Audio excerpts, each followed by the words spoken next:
To gain victory, you need to go into your innermost room, and God that sees in secret will clothe you with power and reward you in open.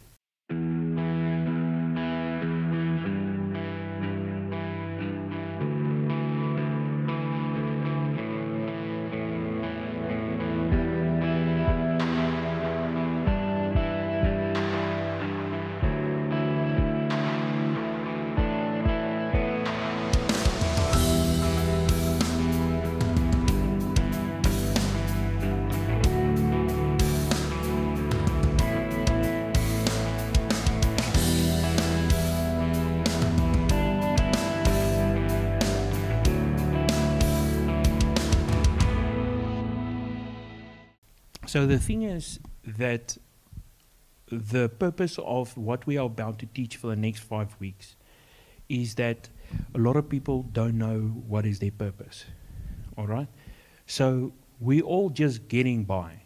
Sometimes you wake up in the morning and you're like, "Phew, okay, I survived another day." You know, why do you wake up?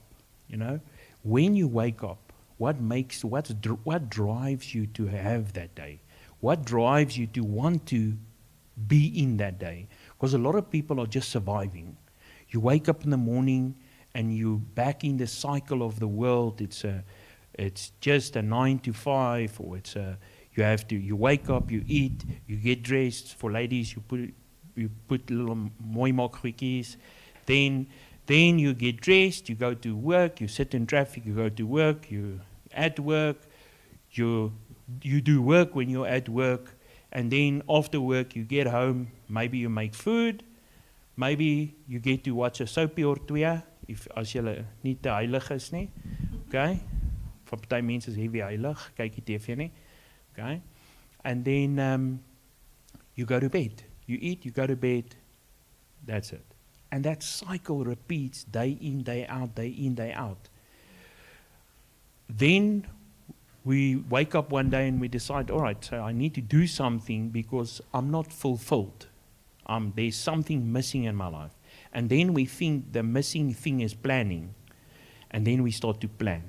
Now you're planning stuff. You say, all right, so when I wake up tomorrow morning, for us men, I'm going to do 30 push-ups, 30 sit-ups, all right? For ladies, maybe you're going to write in your devotional, all right? Ek weet nie wat se goed doen vrouens as mans push-ups doen nie. Okay? Ja, julle wil gaan stap. All right, miskien stap jy bietjie om die bed. Want jy moet begin, verstaan jy? Nou maak jy om die bed, of jy doen iets, jy weet, elke ou het maar sy eie ding, but you constructive, okay? But you implement something that you plan. Now you plan, you say, all right, so for some people, they feel like they need to go to gym. Some people feel like that's one step that they have to do. Other people think, like, all right, so I heard somewhere people were saying you must pray for half an hour in the mornings. Okay, now, hallelujah, hallelujah. Now you're praying for half an hour every morning.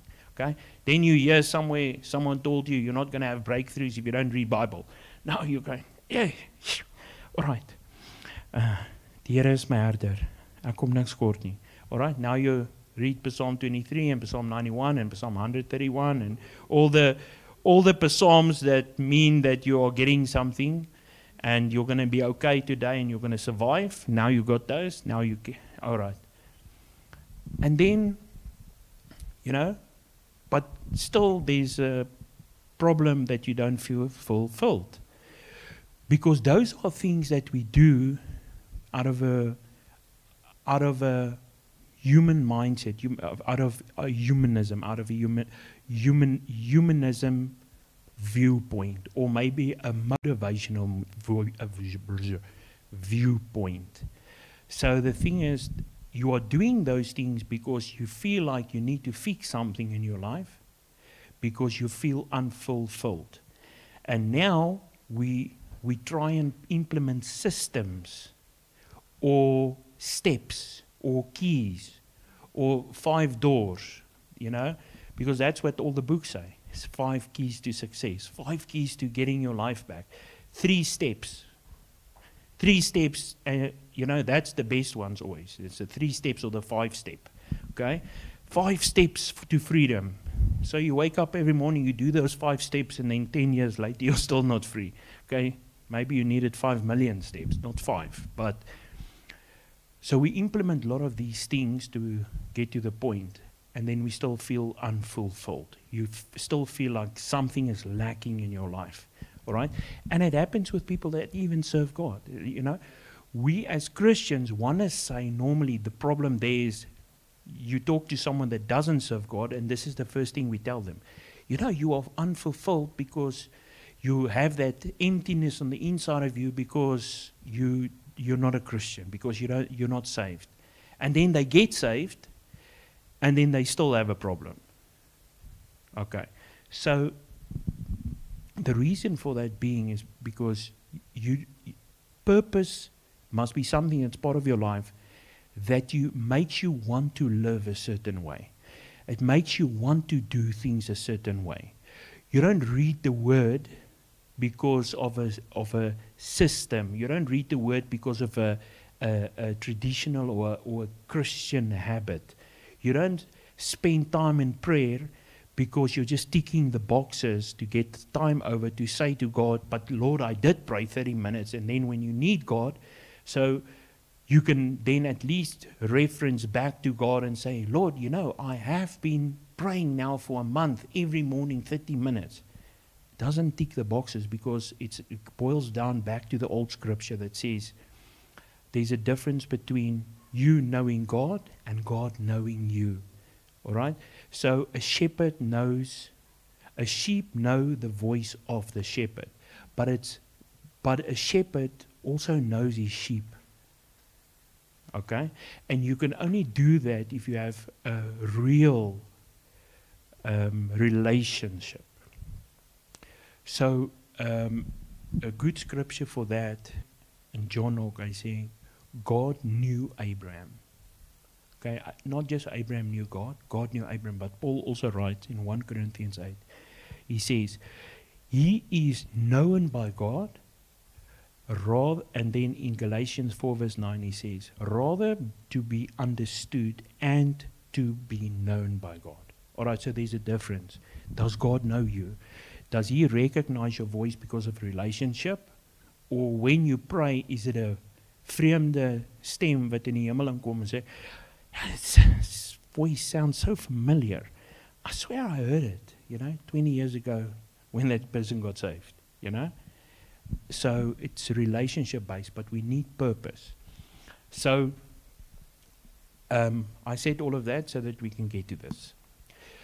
So initially, when we get saved, there's a calling. The Bible says that no man comes to God unless he is called. So every person that's here tonight is called. You can't come to God unless you are called. So that should already tell you something about your importance. Because we think that Christianity is something that you just stumbled upon in luck. Like one day you were walking somewhere and you're like, yeah, it's a Christian. Okay?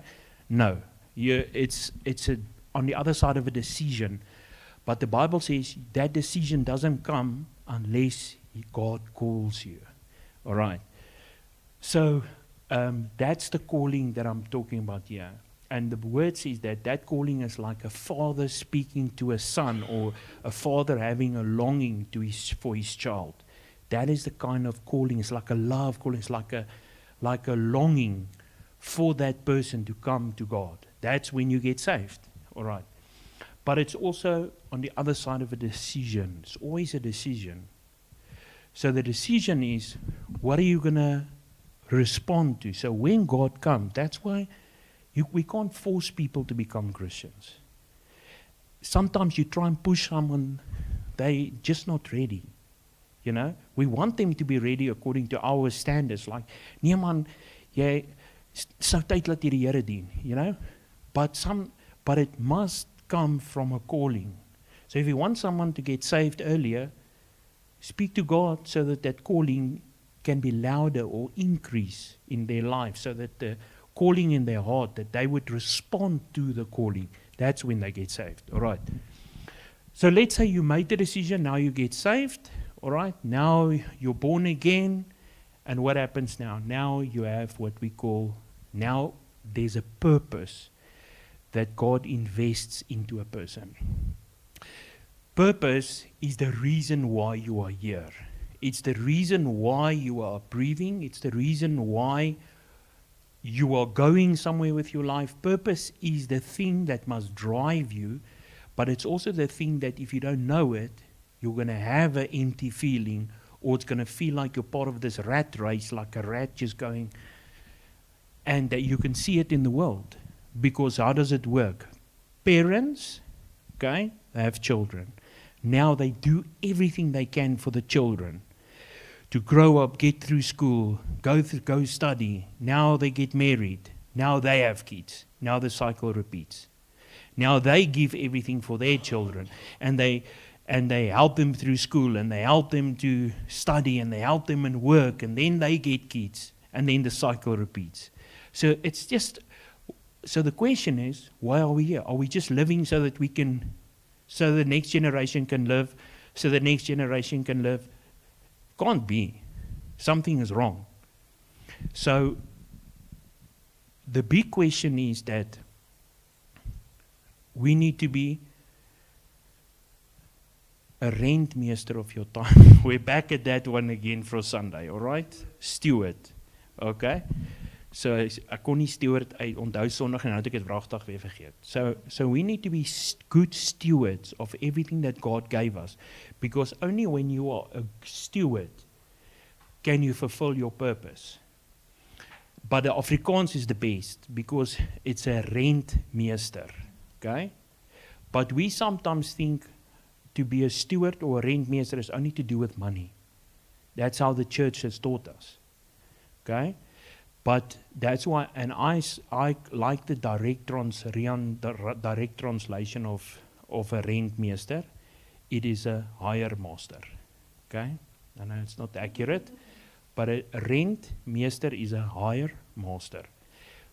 And when you can be you must understand that by being a good steward in your life, you become a hire master, because then you will master things in your life. Okay, that's why I'm saying you are a hire master. Normally in a household, like in the old days, or in a king, in the palaces and stuff, all right, the person that they had like a manager of, we call it a manager, but they had a senior person in the castle that was just under the king. And in the old days, that was like Joseph, that he was head of the household. So everyone in the palace had to listen to him. It was as if he was king. So when you become a higher master, it means that you are higher than any other thing in your life, meaning empowered. So then that means you steward your time well. What are you doing with your time? Are you just in a cycle of time, wake up, school, work, eat, sleep, or do you look at your time and go, I need to take a percentage of this time and spend it with God. I need to take a percentage of this time and use it for the kingdom. What are you doing with your time? But it's everything. You must be a good steward of your body, because the Bible says your body is a temple of the Holy Spirit. So what? Now I'm not a good steward, you know. So you need to be a steward, because the old thing is also true. If you are in the kingdom and you're called, I can only say this now maybe from a preaching perspective.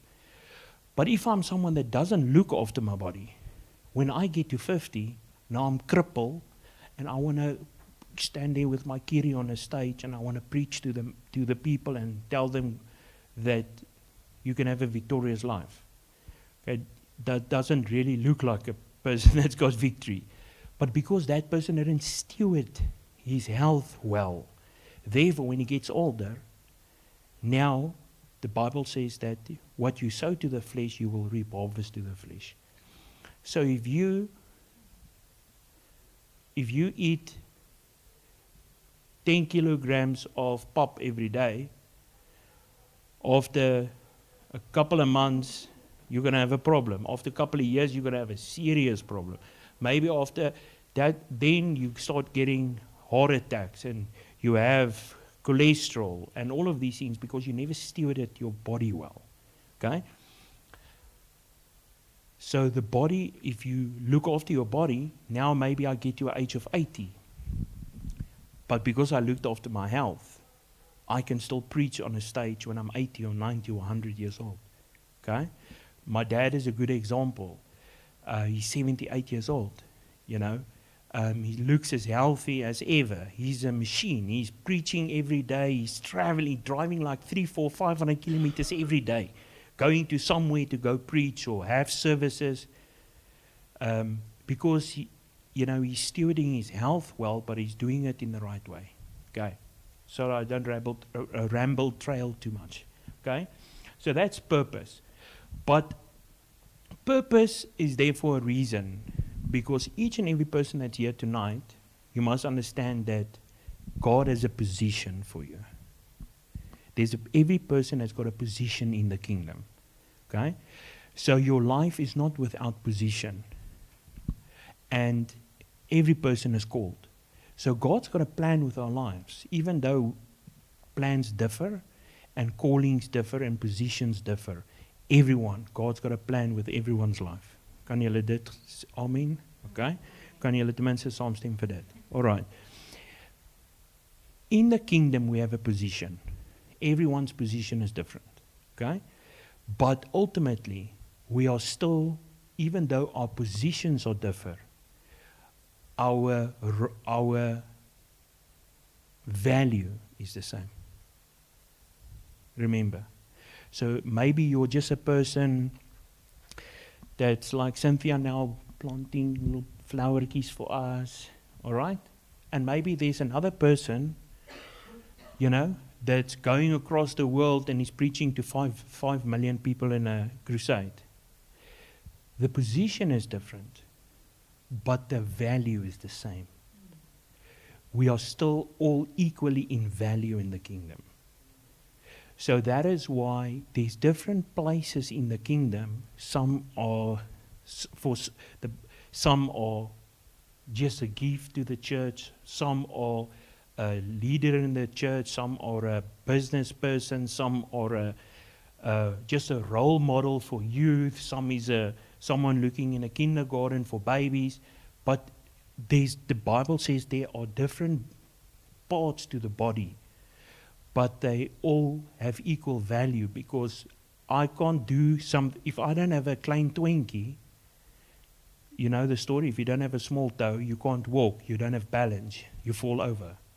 So if you don't have a groot toe, it's a problem. If I don't have a thumb, then I have to make up, then my body has to adapt because I'm short of something in the body. And we all are the makeup of the body. So each has a different role. So position, okay? So then position comes, but you cannot, after each one of us comes into the kingdom, we have a position now. But we don't know it yet. Because position is something that you must find. Position is something that must be revealed to you. Because a baby gets born. But when he's born, now the baby just comes out and he's wanting milk. I want to. Okay, can't say that, but he wants milk. Now the daddy and mommy goes, "Oh, tell us, are you a lawyer?" You know, what's a baby gonna say? You know, the baby, even though one day he will be a lawyer or advocate or engineer or beautician or salesperson or wat gaan jy eendag wees? Weet jy nog nie? Okay? Or whatever, you know, or a businessman or whatever.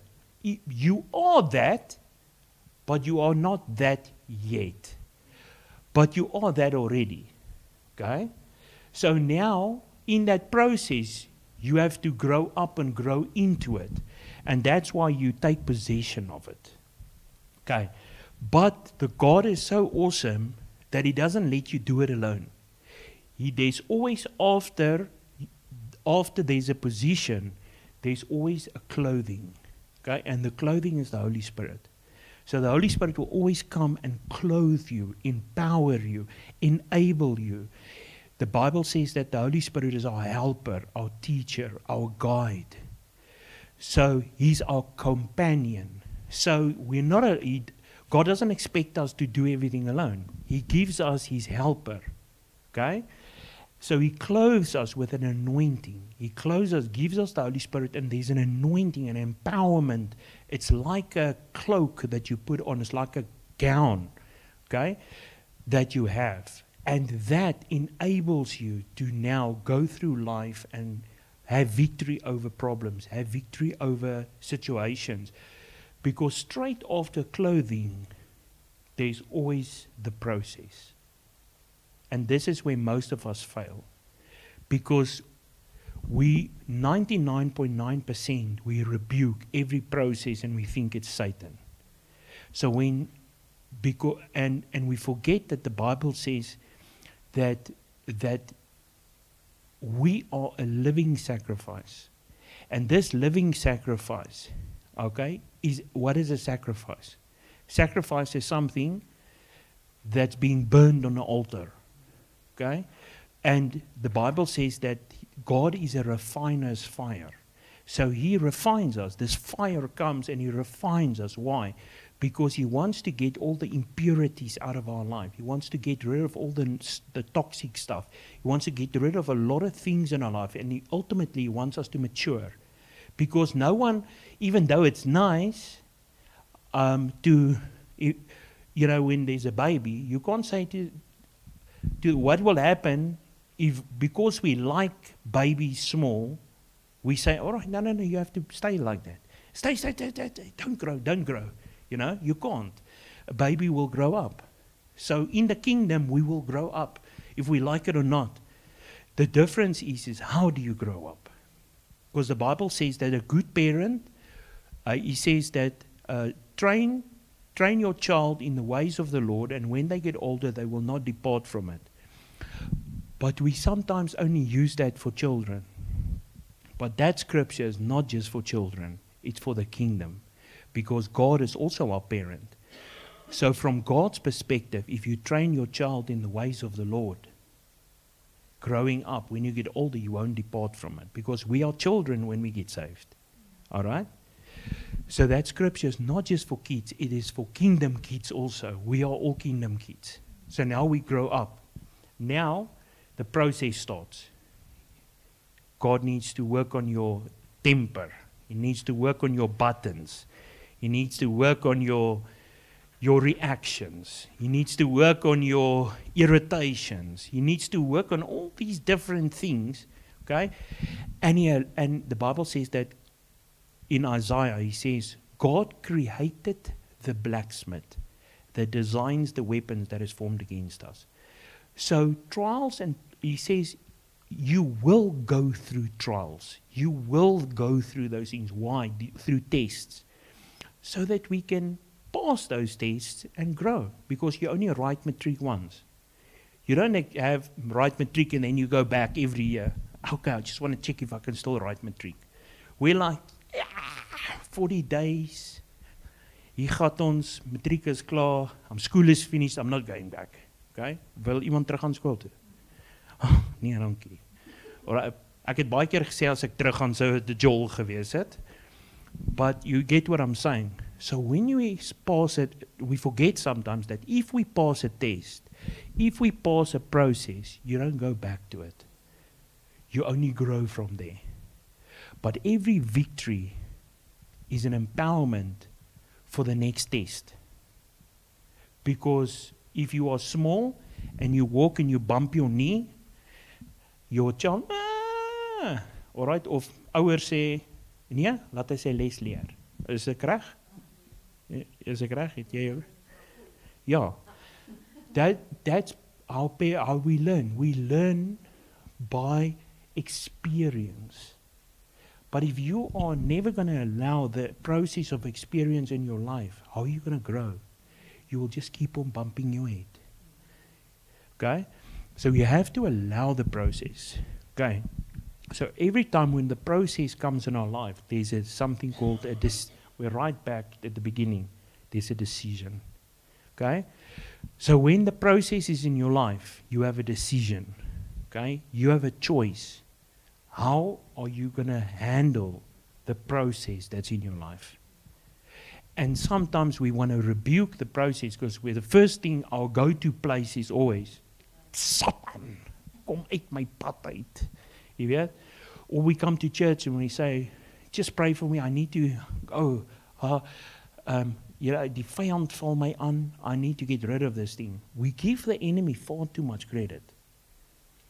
Because sometimes a process is something that will prepare you for the next thing in your life.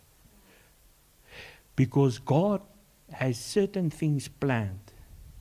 So for you to step into the opportunity that God has next for you. Okay? So opportunity. Ja, want ek kan nie spel nie. As ek te haastig is, kan ek nie spel nie. So hier is opportunity. Okay? So now, whenever there's opportunity in your life, there needs to be preparation. Preparation. Because otherwise, if you get to the T-junction of opportunity and you haven't gone through preparation, then you can't step into your opportunity. Easy, it's very simple. Will you give a car key to a 10-year-old? Why not? Because you first need to teach them how to drive. Okay?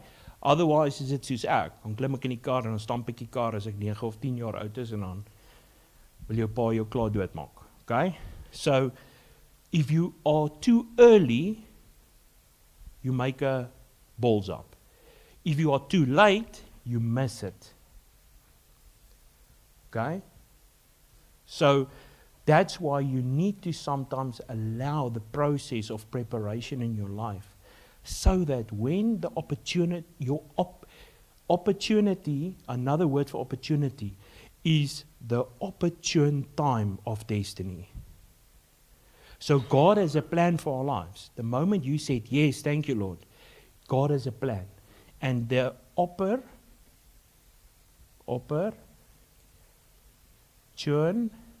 time. This is a nice word, okay? Ons praat vandag net op die bord. Okay, so, what is opper? You know I like breaking up words.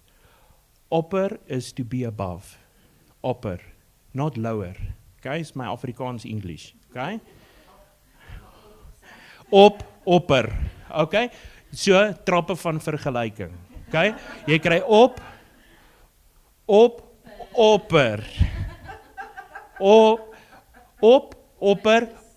Opste.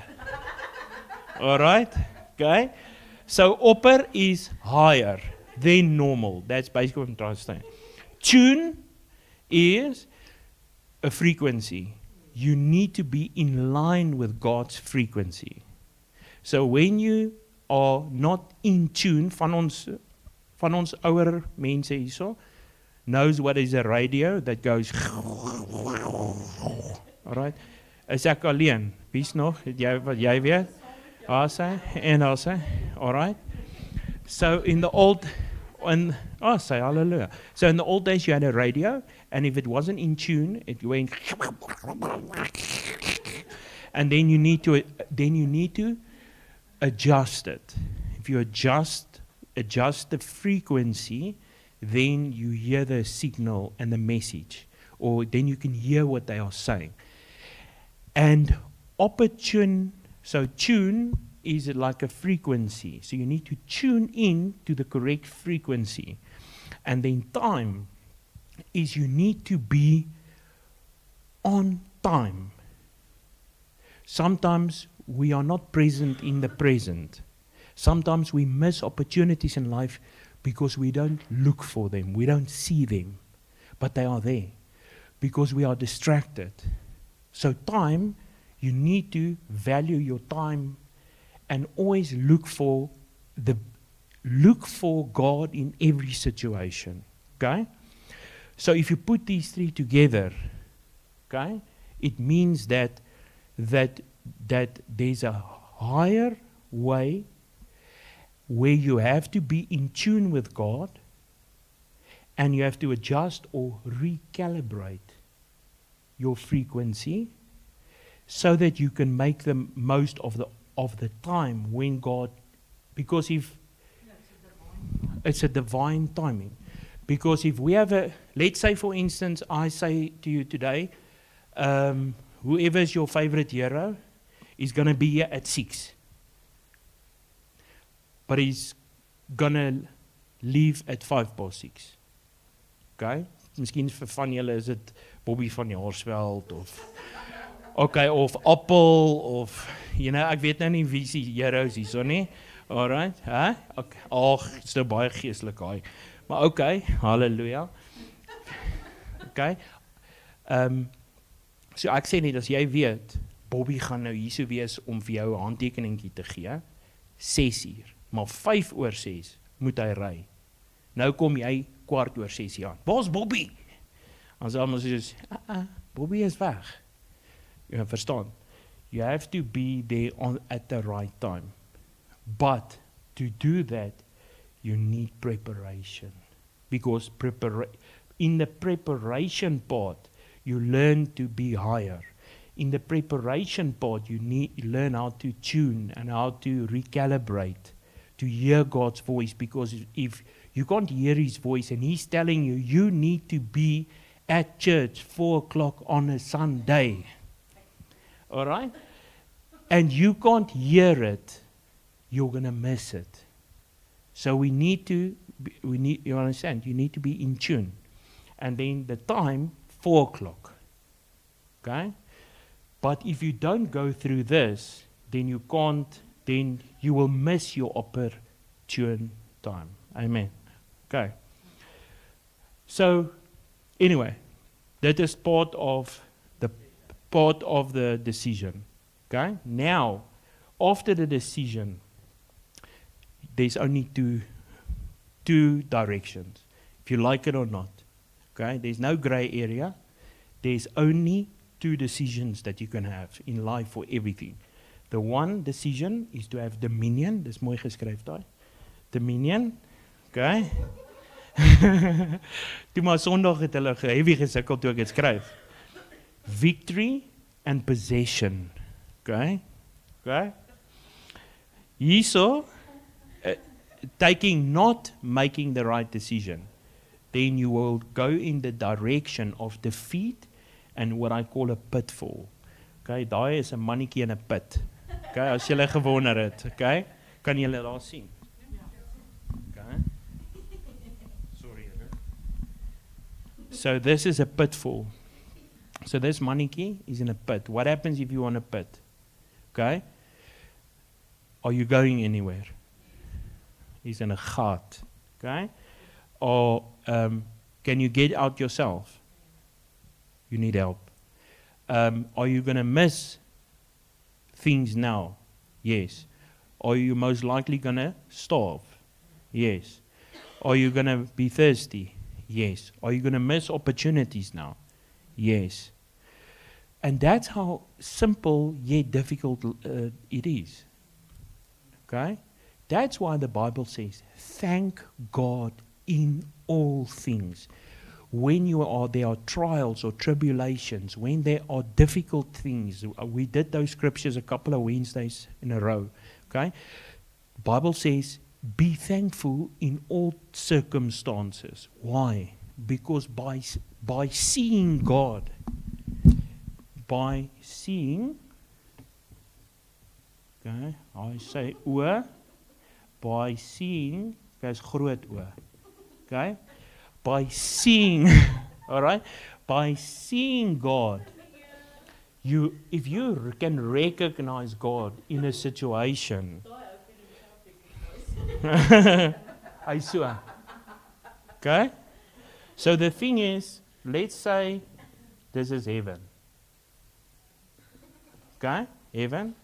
Okay, let's just make it a little cloud. Even though the Bible says heaven is here, it's just another dimension. It's not another planet. And I think sometimes people forget it. He says heaven is God's throne. The earth is his footstool. So that means if I'm God, just theoretically saying, even though the Bible says we are little gods, but okay. He says, if God is sitting on the throne of heaven and earth is his footstool, where's heaven? It's on earth. It's just another dimension. He says, heaven is his throne, earth is his footstool. That means if I put my feet up, I'm on earth. You can't be on another planet. Can't say heaven, because then heaven must be somewhere. Amper gesê ek iets anders. Yes. So this is the way to explain it. Dit is hy, die hemel is sy troon, die aarde is sy voetstoel. Okay? As jy in die sitkamer sit en jy sit jou voete op 'n bankie, sit jy in die ander kamer. As jy doen dit, moet ons vir jou bid. Want anders is daar serieus probleme. So as jy in die hemel sit en jy sit jou voete op die aarde, dan is jy op die aarde. Okay? Net vir ingeval is 'n lekker verduideliking, want baie mense wonder altyd. Baie mense kan nie hulle gebede geantwoord kry nie, want hulle dink die hemel is daar. Maar ek wil eintlik 'n stap verder gaan. Even though heaven is a dimension here, heaven is also a dimension here. And a lot of people are trying to get something from there, but you need to get something here out. Okay? Another time's sermon. So here's heaven, okay? Op aarde, okay? But the moment you thank God in all your situations, the moment you thank God in everything that's happening, what you are actually doing is you are recognizing his authority in the situation. And by doing that, you are drawing the power of God to your situation. A lot of us, for us, it feels wrong. Jy het nou net jou kar gestamp, nou loop jy daar so by die robot. Halleluja, prys die Here, dankie vir die kar wat gestamp is. It's going to look like you need a psychologist. All right, for other people.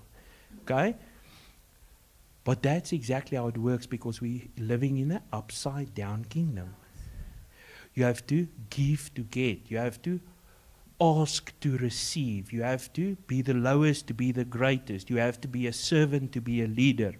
You have to sow to get a harvest. Everything works different in the kingdom. And we need to get that under our belt. Is mos reg, under our belt. Why?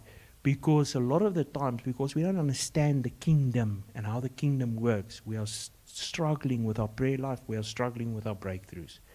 The moment you recognize, daai groot oog word so groot, and you see God in the situation, then you jump over the defeat and the pitfall. Okay, sien julle daar het gespring. Okay? Hy het gespring. And you immediately get this in your situation. It doesn't always make sense, but this is how the kingdom works. All right? So now, this thing gives dominion, victory, and possession. What kind of possession? This is now the big thing. All right? Because victories, it works like this. A lot of small victories okay, gives you possession. A lot of possession gives you dominion. Okay? Hy moes eintlik ondergestaan het. If you are a military, if you are at war, they always speak of little victories. So here the soldiers go, now they win small little battles. And the more of these they win, what happens? Every time they beat another army, what happens? They take possession of their land.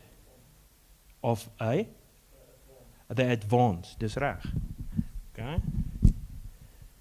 Kan nie eens dit uitvind nie. Alright? So, nee, dis net, hierdie bord is bietjie, dis 'n China board. Okay? Mini China. So the thing is, let's say this is 1, 2, and this is 3. Okay? Ek het net Sondag vanaand geskryf. So a lot of victories will make you advance. Okay, sorry, ek vat te veel tyd eens. Is ons nog right? Okay? Julle gaan nie my beskinder of goed doen. Okay? Okay?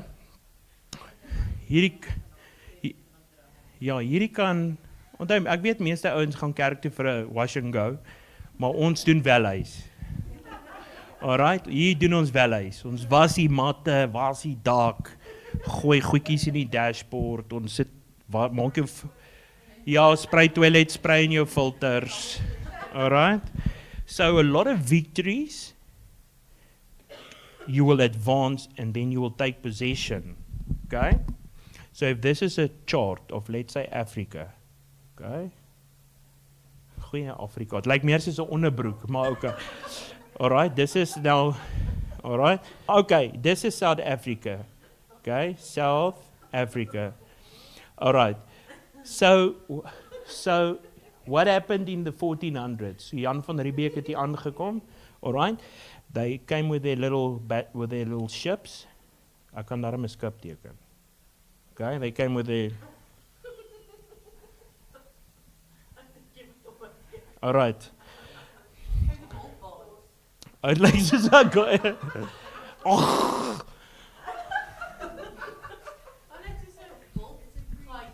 Okay, wag. Okay. Okay, hier is ons nou. Alright.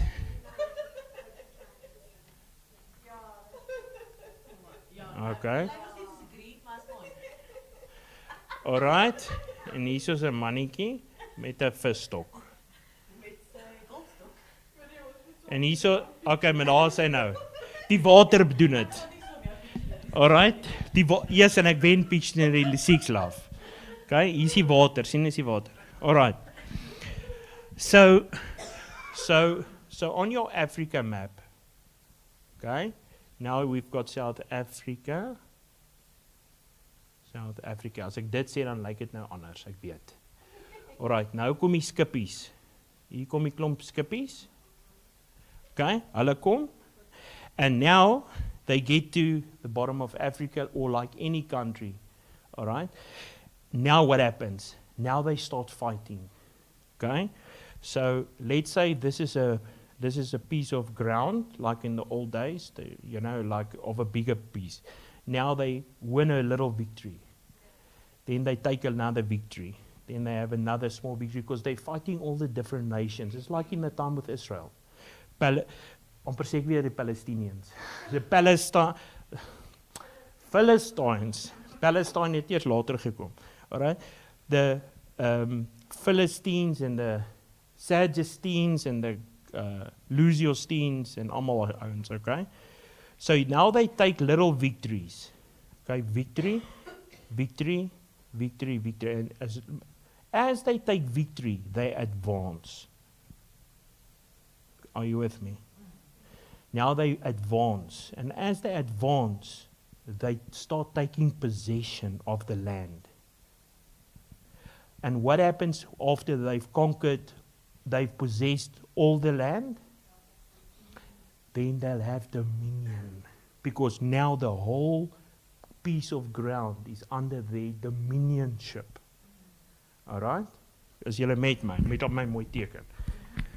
So the thing is, we have to, if we thank God in everything that's taking place, what will happen is we will start to have victories.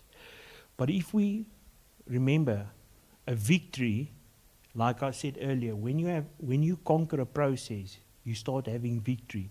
But that process and that victory that you have is your preparation for the next battle.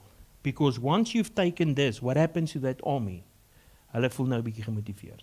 Hey, ons het nou net daai ander ouens pak slag gegee. We can do this.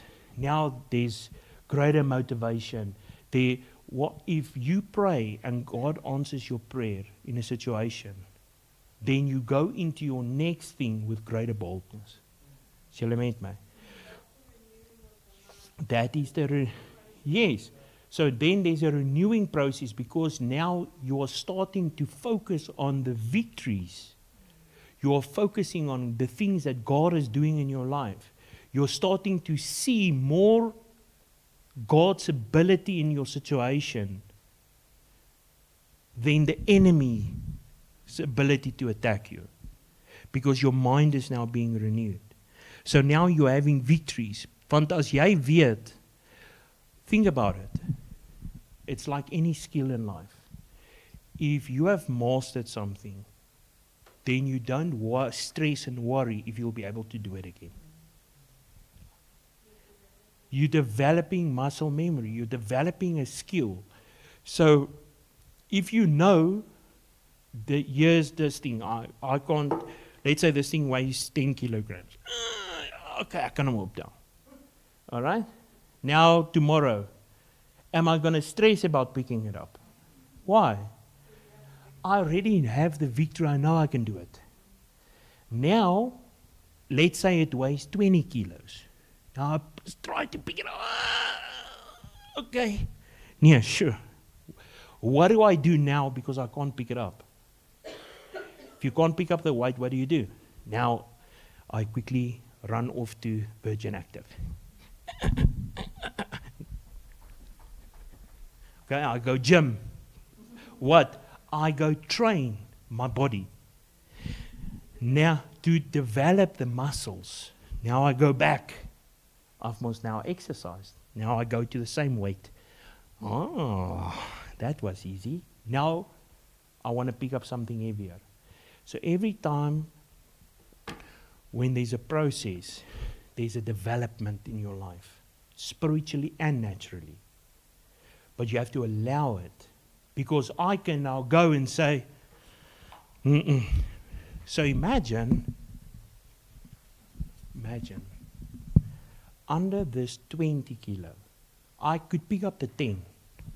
Okay? Here's a 5 kilo, here's a 10, and here's a 50. Okay?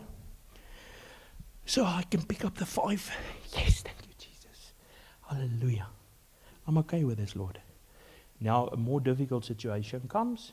Now I have to, more difficult process. I need to go gym a bit. I come back. 10 kilos I can do. Yes. Okay, hallelujah. We don't know when in the process, 5 kilo, 10 kilo, just trying to make it easier, okay? 50 kilos. We don't know when in the process of these is our opportune time. So now, I pick up the 5. Okay? Oh God, I'm trusting you. Yes, I had a small victory. Now, God wants you to step into your opportunity. He's got something great planned for you. And He's got many opportunities through your life. Short term and long term. A lot of victories planned for us. So here's a victory 5 kilo. Victory 10 kilo. You're already starting to develop here. You're already on a roll. You're already starting to see things. You're already having some boldness. You're already getting some guts. Like in the beginning, you were praying for 5 rand or 10 rand or 100 rand. Now you know God came through for you. Now you get a little bit more boldness. Hallelujah. All right, Here, ek weet jy kan 100 gee. I'm trusting you now for 1,000. Now you're stretching your faith for 1,000 rand. Boom! Here comes the 1,000 rand. Okay? Now, you don't know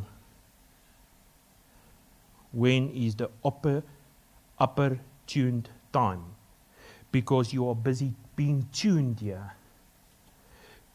Okay? You have to, every time you want to go to a higher level, you need to go, sê opper. Okay? Sê ek gaan opper. Okay? Julle gaan dit nie vergeet nie, né? Gaan opper. So every time you need to go higher, you need to go opper. And you need to be tuned to adjust your body or your spiritual body. Remember, we're talking spiritual now, not just physical, but I'm trying to make an easy example. Now you know to adapt to the next weight, you need to do something. It's even like running. Here you're running 5 kilos. Like amper soos 5 kilos om die blok. Now you're running 10 kilos. Okay? You need to go through an adjustment, a tuning, a recalibration with your body to be able to complete the next one. Yes? Yeah?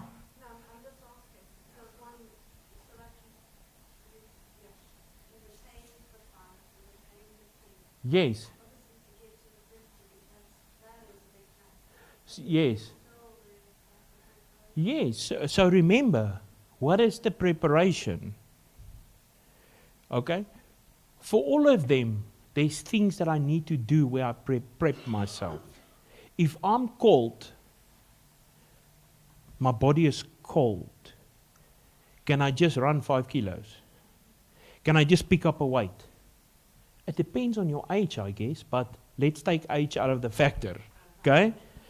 What do you need to do? You need to warm up. Okay? What does the Bible say about being lukewarm? Okay? What does it say about being cold? Okay? We need to be on fire. So you need to, in your preparation, you need to warm up. How do you warm up? Okay? You stretch. Okay? You stretch. Okay? There's things that you do in the warm-up. Okay? You need to learn also how to stretch. Okay? And to be able to warm up well and prepare yourself well, there's something that you can do. 2 things. Okay? One is you get a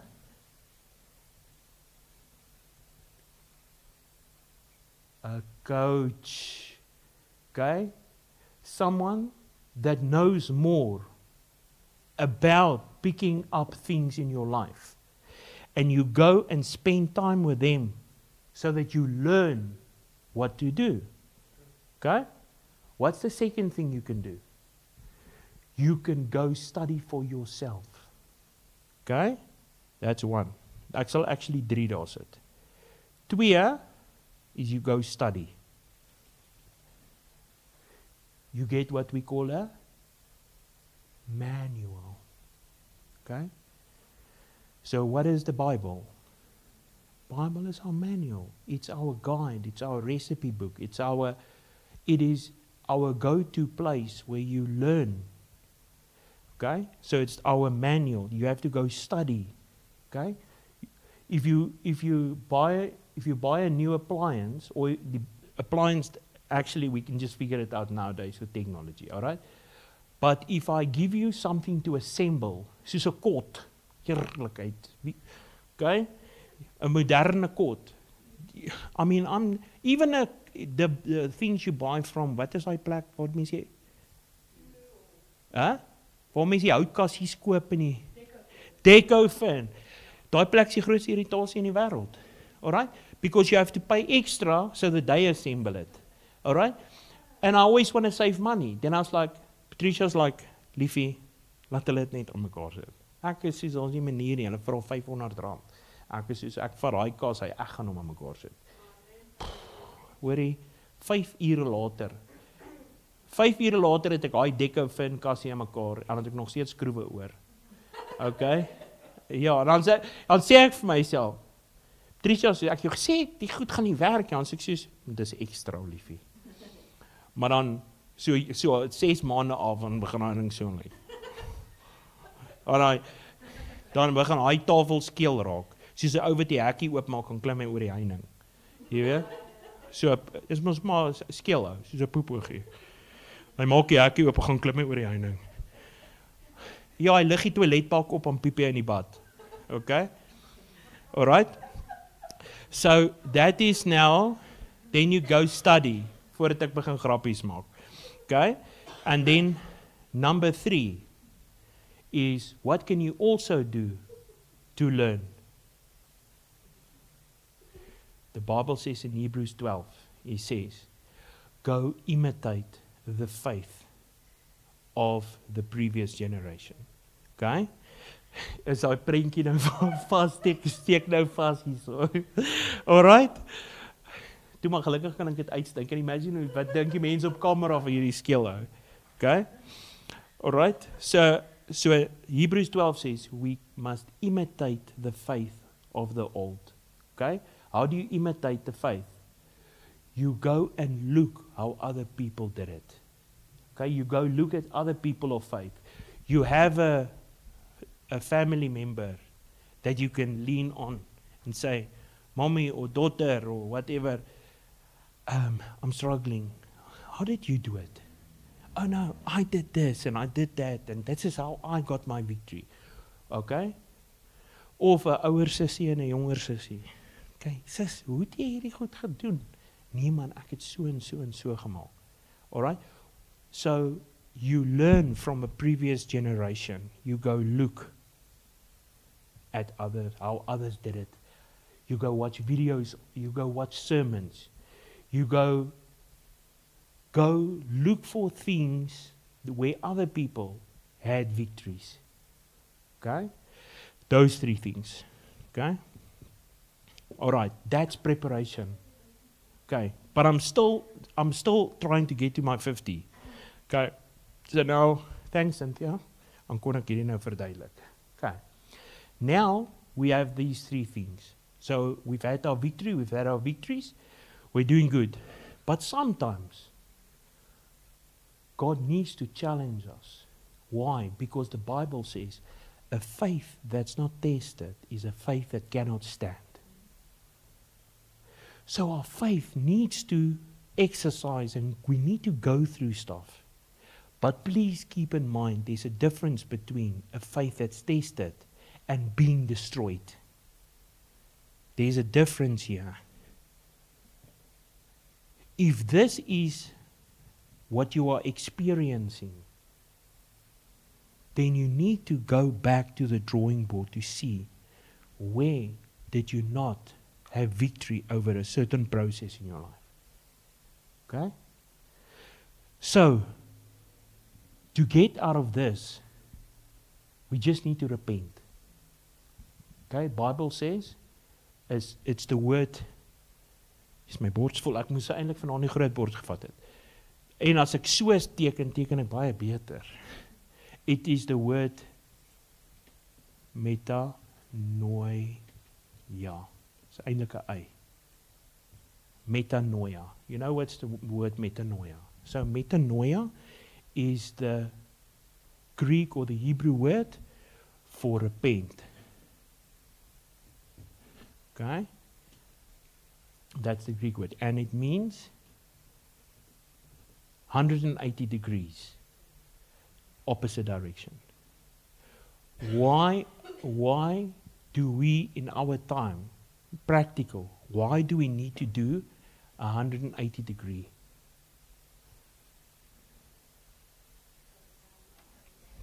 Yes, but it's something that's true, but there's something more powerful to it.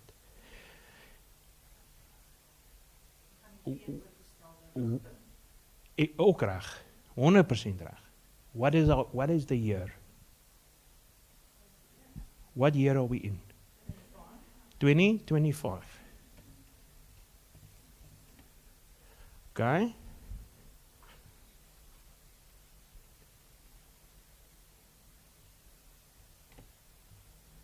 Okay? What happens if you look back? What happened 2,000 years ago?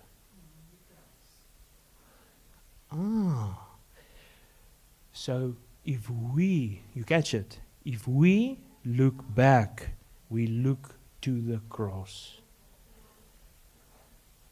Okay? 180 degrees means you are turning in the opposite direction because you know this way didn't work. That's the word metanoia. It means to repent. When you truly repent of something in your life, you never go back to it again. That's the true description in the original translation of repent. It means you were doing something, but you make such a quality decision that you never go back. It's like drugs, like liquor, like any addiction. All right? Ask me, I know. Okay? And the only way that you can have real victory is by looking to the cross. It's always the place of victory. So when you make 180 degree, it's two things. Number one is you never go back. Never go back. Daar staan never, hoor. And two, it is on the other side of a quality decision. Ek kan nie meer skryf nie. Kom ek sê dit maar net. Okay? So that scripture says, I can do all things through Christ who strengthens me. It's not the original translation. He says, for them that can make a quality decision, they can do all things through Christ who strengthens them. Think about it. Is mos maklik om te sê, man, ek kan alles doen deur die Here wat my krag gee. Maar jy gaan net aan met jou lewe. Jy doen net jaag net crap aan. Jy gaan terug gaan party, hoereer, drink, drugs, whatever, slegte verhoudinge. Nou is jy al in. Nou stap jy in die bar in. Jy het nou net vrygekom van alkohol. Nou stap jy in die bar in. Wat soek jy in die bar? Bybel sê, I can do all things through Christ who strengthens me. Idioot.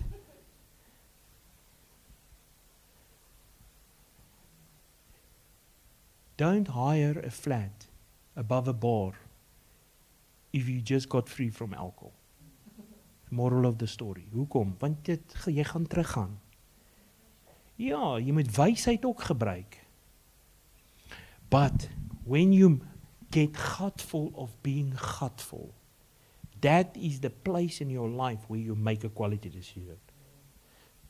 Daar's geen ander Afrikaanse woorde daarvoor nie. Okay? When you get sick and tired of being sick and tired, that is the place where you actually make a quality decision in your life. Okay? So if you find yourself here, it doesn't help we just say all the goody good stuff. Because sometimes we find ourselves here. Even me. I've been here. I've got a higher doctor's diploma degree, super plus times to the, hoe gaan het? To the value. To the value of $1 million. Hierso. Been there, done that, got the t-shirt. Wrote the book. Okay? It doesn't just help we talk about this. Tell people how to get out of it. Doesn't help I tell you what's wrong in your life. Because we all know what's wrong. We all know where we're stuck. We all know where we're having struggles. The thing is, we need a solution. And the solution lies here. Called metanoia. Okay? Called repent. And you know why the true sign of maturity in life is saying sorry even if you know you are not guilty. Just think about it. That's the true sign of maturity in your life, is the ability to say sorry even if you were not guilty. Why? Because that proves humility and meekness. What's meekness? Meekness is power. Hoe sê ons dit?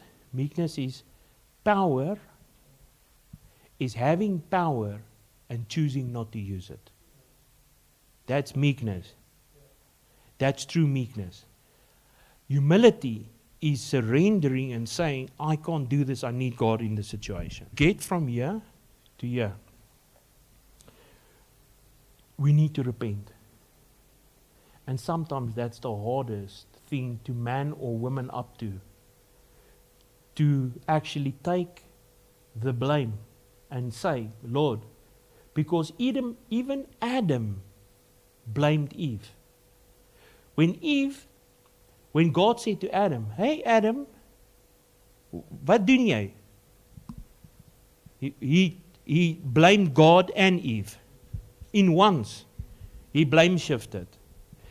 Okay? When God said to Adam, why did you eat? He said, it was the wife that you gave me. She ate it first. Okay? Daar's eerste blame shift deluxe in die Bybel. Alright? En die tweede huweliksprobleem, okay? Het net al gebeur, Genesis 1. Daar was die eerste huweliksfight. Hy sê, you gave me the apple, or the fruit. Is nie eintlik 'n appel gewees, net by the way. You gave me the fruit. And when God said, Adam, wat maak jy? Toe sê hy, it was you who gave me that woman. Okay? How many times in our life, when we have to face the things that happen, we just want to blame God. O, Here, somdat jy nie vir my sorg nie. Here, jy het hierdie mense in my lewe gesit. Here, jy het my in hierdie familie laat ingebore word. Okay? Alright? Some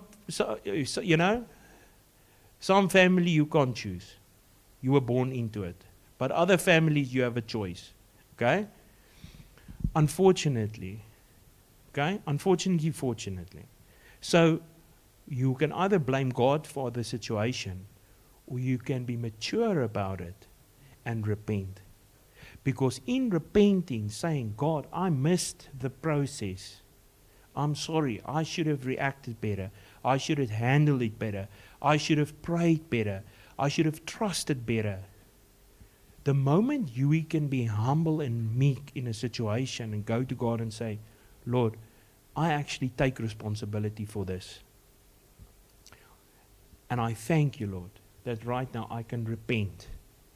And I make a quality decision not to allow this in my life again. And then the clothing of the Holy Spirit, the empowerment comes upon your life in a greater and more powerful way, because the key to the anointing is humility. It's relationship. But you cannot have relationship without humility. Because in humility, the Bible says, them that reverentially fear God finds wisdom. And wisdom is applied knowledge. So you have all this knowledge that you have now been warmed up to. Now you need to apply that wisdom. We come to church, we sit here, we hear the word. Okay? Now it goes in. Now you have to apply it. How do you apply it? You have to take it and exercise it. Put it to action. Now you are being transformed in the renewing of your mind. Your spirit man is being conditioned in this process. And because you are willing to, in this, if it is this situation, say, Lord, I repent. I look back to the cross. The Bible says, when your heart condemns you, know that God is greater. Nothing, there is no condemn. I also almost said condemn. There's no, sorry, it's my tongue. There's no condemnation for them that are in Christ. Okay? So no condemnation. So it doesn't matter how wicked you feel, doesn't matter how bad you feel, doesn't matter how, whatever you feel. The Bible says, alright, dan sê exercise besig om te werk. So, yeah. So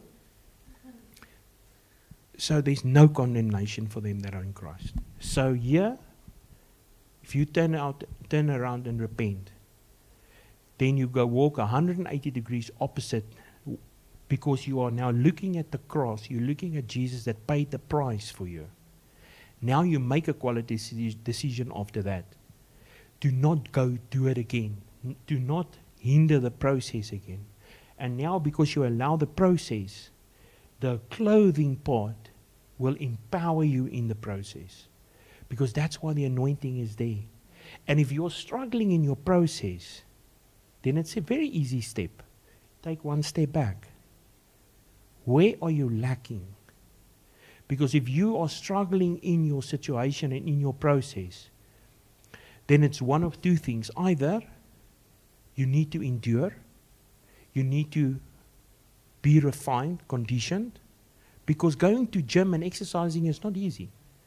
It's painful. You have to buy out the time, you have to go there, it costs you something, but you need to go exercise, and this is not lekker, and you need to eat better, and you need to do a lot of things.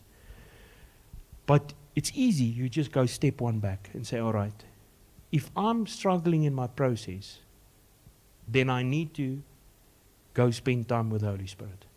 Then I need to get more of the Holy Ghost in my life. Then I need more anointing in my life. And by doing that, it's not even to say you are here or there yet. But if you are here, that's how you get back. If you are here and you have victories, then you are busy with your next process. And to get back to this part, where God is preparing you for the next thing, big thing in your life, you don't know when. If God can let the Israelites walk 40 years around the desert, around a mountain, God is absolutely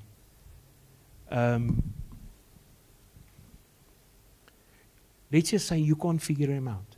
You don't know. His steps cannot be measured.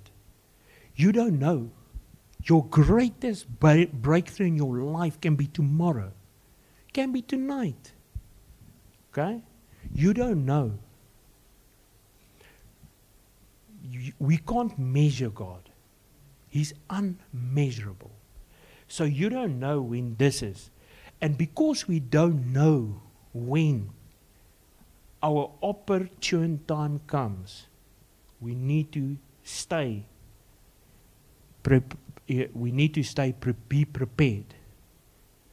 That's why when Donnie Botha was talking a lot of nonsense, I just said to everyone, you need to be, Bible says, be ready in and out of season. Okay? So that you don't get caught with your pants on your knees.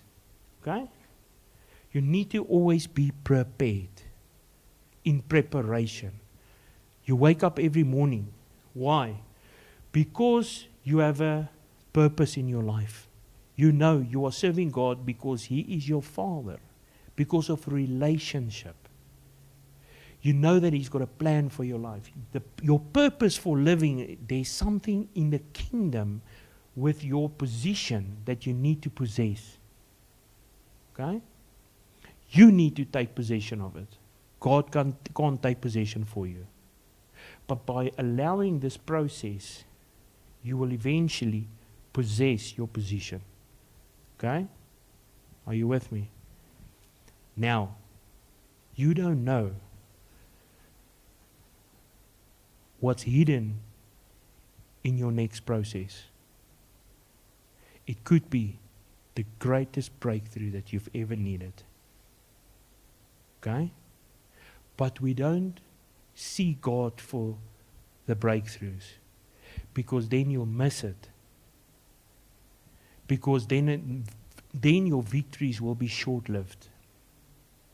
temporal.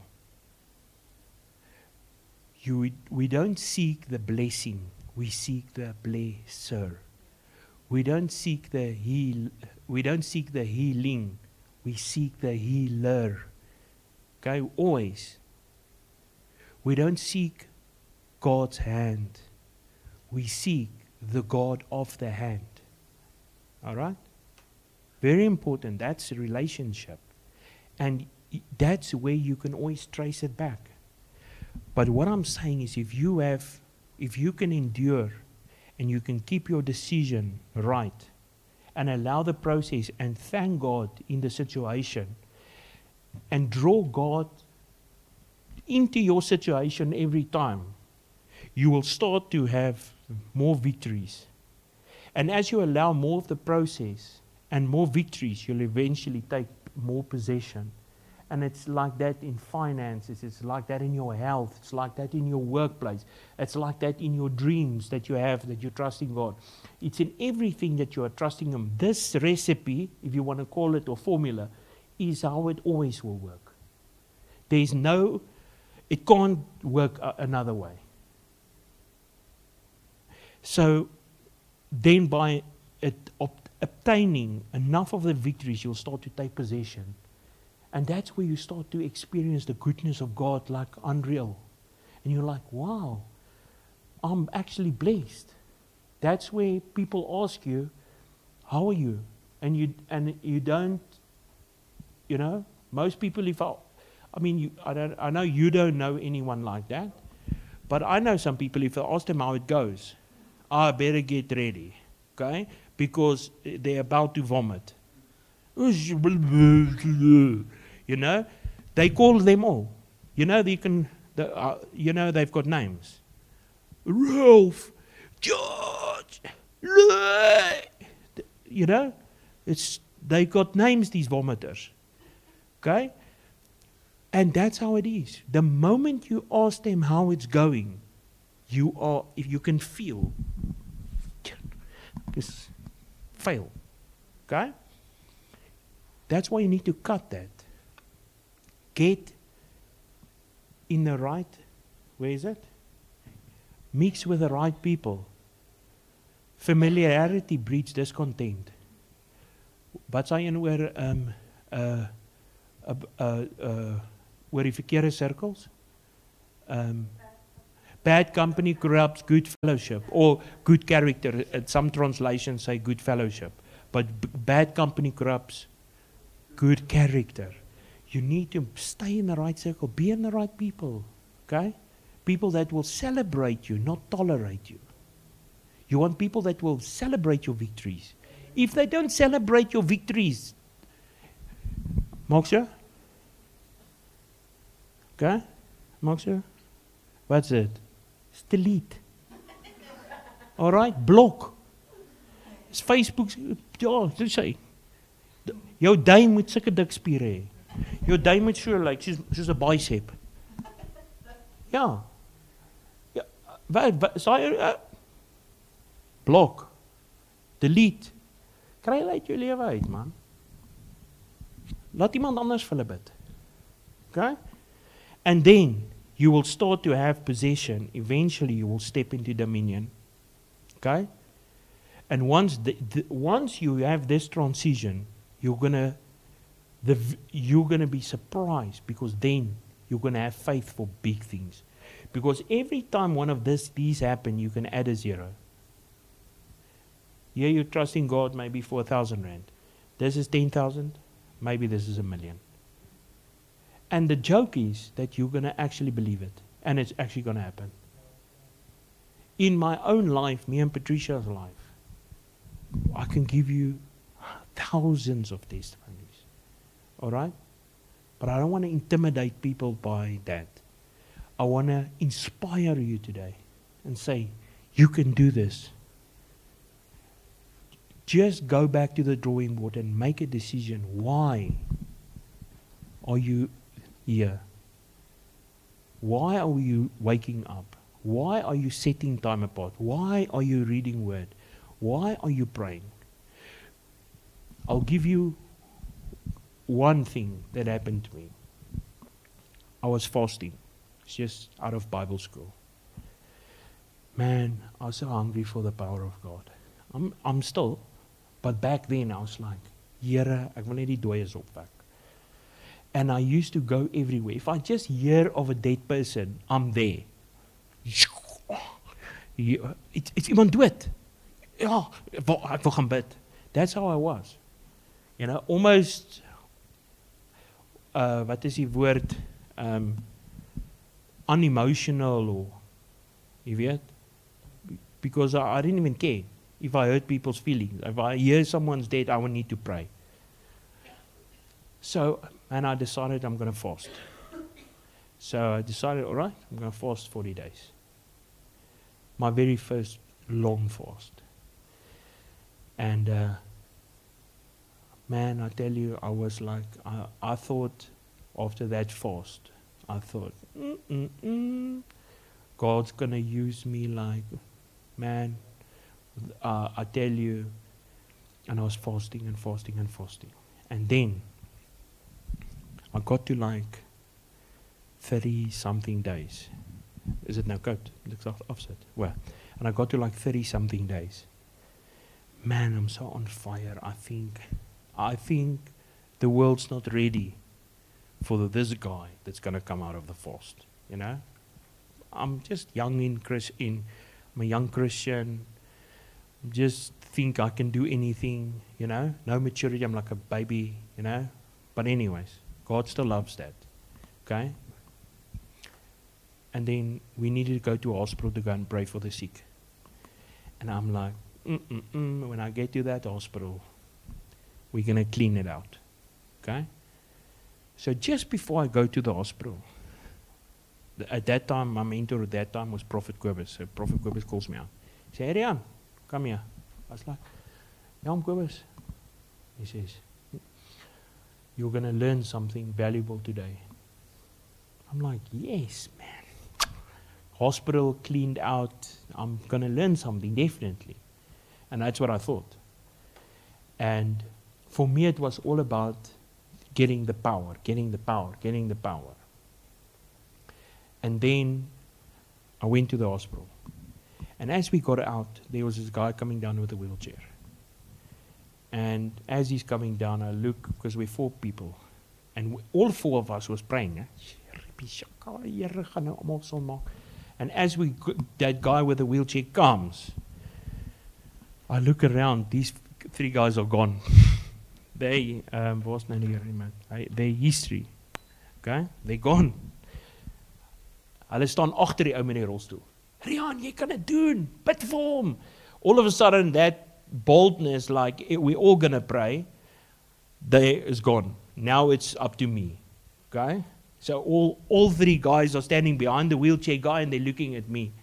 And I'm looking at them and I'm going, Here help. Want ek nog nooit vir 'n ou in 'n rolstoel gebid nie. So now I look at this guy and I look at them and I see them not being there to help me, and I'm thinking by myself, but if we pray together, God will do this greater. And then I thought, no, I'm going to take the step of faith. And I run towards this guy. And I grab him. I said, in Jesus' name, you're going to be healed. And I rip him from that wheelchair. And he went through the air like this. Okay? And then he went. And he didn't walk. And I pulled him so hard from his chair, he flew, and his feet made deadlifts in the air. Okay? And I've got him. And I'm going, Jesus, he must walk, Jesus, he must walk. And he doesn't walk. And that guy hit the sidewalk. Just grass burns everywhere. And now, you know how humiliating that is. I trusted God. I thought He's going to do it. He didn't do it. And then as that guy was on the ground, I was picking him up. And I heard 2 things. Number 1 thing I heard was God said,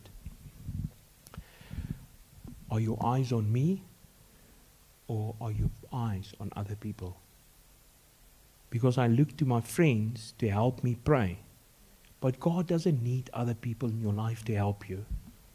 He just needs your faith, and your faith, and your faith, and your faith. You are the best person in your life for God to use you at any given time. I do agree and believe in unity and praying for each other. Don't get me wrong. But you are normally the greatest, number one, best person that God wants to use to solve your own situation. Okay? And then secondly, as I heard that, I heard the Holy Spirit say to me, greater than the power is the purpose for the power. Greater than the power is the purpose for the power. Okay. Greater than the process is the purpose for the process. Greater than the victories in life is the purpose for the victories. Okay? The same power that can heal, the same power that can raise the dead can kill people. Your words can kill people. Or they can speak life. It's not my words. It sounds not like I'm saying if you say, gaan do it, gaan you do it. It can happen. Because the Bible says the power, you have the power of life and death in your tongue. But greater than everything is the reason why we do it. Greater than me wanting power at that stage was, why do you want power? God was saying to me, greater than the power in your life is the purpose for the power. And the purpose for the power is always to point people back to Jesus. The purpose for praying for sick is not so that I get a hand clap or feel good. It is so that when we pray for people and they get healed, I want them not to see me, I want them to see Jesus. Greater than anything that we go through in life is, can it point back to Jesus in your life? The process is there so that you can draw closer to God. Why? Because if you hit rock bottom, you can only look up. You can't look down if you're already down. That's why God sometimes allows it. Okay? So, greater than this, it's always about Jesus. It's always about getting back into relationships. Always about, why are you going through these things? Why? Greater than the decision is the purpose behind why you are making the decision. You can just consciously be positive and say, I need to do this thing right. Or you can go and say, because God is on the inside of me. Because I have the Holy Spirit, because I love Jesus, because I know my Heavenly Father wants to give good gifts to His children, because I know that proverb says that God enjoys the prosperity of His children, because the Word says that the wealth of the wicked is laid up for the just and righteous, because I have this awesome relationship and I serve a God that wants to bless me and heal me and do everything for me and be a good father to me. Because of that, I'm making the right decision. And I'm allowing certain things. Because I know the outcome is glory. The outcome is always glory if we can make the right decision. But it might be painful, because when you get to 50 kilos, you don't know what God has hidden there. Because you can't see it. It looks the same as all the other tests. But God has hidden something behind the next test. But you can't see it. You only see the test. But you never see what God has hidden at the opportune time. This time is nou net 'n tissue, ek weet. But none of the others had a tissue. Okay? The tissue is not by accident, it's by plan. I put it there for a reason. It's the reward. He says, if you go into your innermost room and pray, and the other one says fast, God that sees in secret will reward you in the open.